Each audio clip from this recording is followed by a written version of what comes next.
கதை பக்கம் வழங்கும் ஒரு அழகான குட்டி கதையை கேட்கலாமா? ராஜபுரியின் மன்னன் சோமநாதன். அவன் ஆட்சியில் அமைதிக்கும் சந்தோஷத்திற்கும் அளவே இல்லை. மக்கள் மிகுந்த ஆனந்தத்துடன் வாழ்ந்து வந்தனர். மன்னர் சோமநாதனுக்கு பறவைகள் என்றால் அலாதி பிரியம்.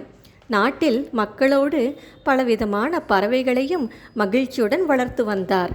நாடே அமைதி பூங்காவாக காட்சியளித்தது. இதையெல்லாம் பார்த்த மன்னனுக்கு மட்டற்ற மகிழ்ச்சி. இப்படியே நாட்கள் செல்ல அன்று வந்த ஒற்றனின் செய்தி பெரிய அதிர்ச்சியை தந்தது. என்னது, வீரகேசவன் என் நாட்டின் மீது போர் தொடுக்கப் போகிறானா? இவன் மாறவே இல்லையா? அண்டை நாடுகளை கைப்பற்றி அவன் ராஜ்யத்தை விரிவடைய செய்வதே அவன் நோக்கம். சிறிது காலம் அமைதியாக இருந்தான், இப்போது மறுபடியும் ஆரம்பித்து விட்டானே என்று சோமநாதன் நினைத்தார். வீரகேசவனின் நாடோ படையோ மிக பெரியதல்ல. ஆனால் சோமநாதனின் ராஜபுரியோடு ஒப்பிடும்போது வீரகேசவனின் படைபலம் மிக பெரியதுதான். அவன் படையெடுத்தால் ராஜபுரிக்கு வெற்றி கிட்டுவது மிக கடினம். என்ன செய்வது? என் நாட்டு மக்களை எப்படி காப்பாற்றப் போகிறேன் என்று கவலையுடன் இருந்தார். விஷயத்தை கேள்விப்பட்ட ஊர் மக்கள், இவ்வளவு காலம் நாம் சந்தோஷமாக இருக்கிறோம்னா அது மன்னரால் தானே. அவருக்கும் நாட்டுக்கும் ஒரு பிரச்சனை என்றால் ஊர் மக்களாகி நாம தானே கை கொடுக்கணும். அரசரின் படைக்கு துணையாக நாமும் சென்று போரிடுவோம் என்று முடிவு செய்தனர். சோமநாதனிடம் சென்று, மன்னா, கவலை வேண்டாம், நம் படை சிறியது என்று வருத்தப்படாதீர்கள். நாட்டின் மக்கள் அனைவரும் உங்கள் படையோடு சேர்ந்து போர் புரிய முடிவு செய்துவிட்டோம் என்று கூறினார்கள். அப்போது அங்கு வந்து அவ்வூர் பறவைகள் நாங்களும் உதவி செய்வோம் என்று கூறின.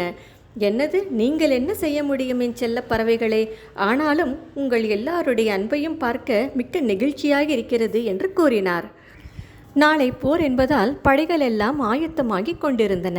அப்போது ஒன்று கூடிய பறவைகள் ஆலோசனை செய்தன. பறவைகளுக்கு தலைவனான கழுகு தன் பறவை படையிடம் அடுத்து என்ன செய்ய வேண்டும் என்று சொல்ல, அனைத்து பறவைகளும் அன்று இரவு வீரகேசவனின் ஆயுத பாசறைக்கு சென்றது. அங்கிருந்த பீரங்கிகளில் கல்லையும் மண்ணையும் குப்பைகளையும் போட்டு அடைத்தன. கழுகுகளும் அங்குள்ள கத்தி, வில், அம்பு போன்றவற்றை தன் கூர்மையான அலகால் குத்தி குத்தி சேதப்படுத்தியது.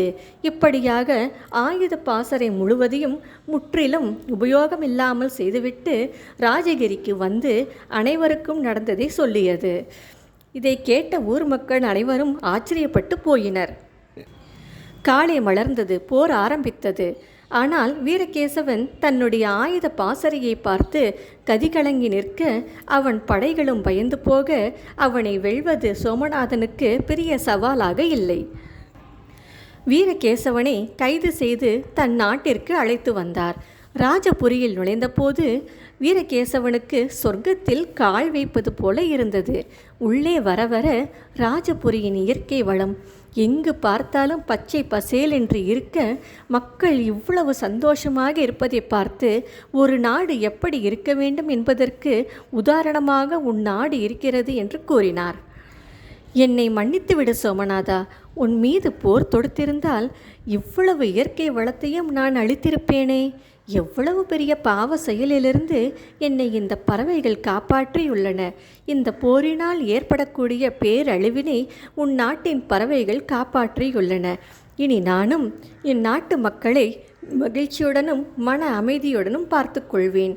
இனி நாட்டை தற்காத்து கொள்ளவே போர் புரிவேனே அன்றி நாட்டை விரிவுபடுத்த போர் செய்யக்கூடாது என்பதை உணர்ந்தேன் என்று கூறினார்.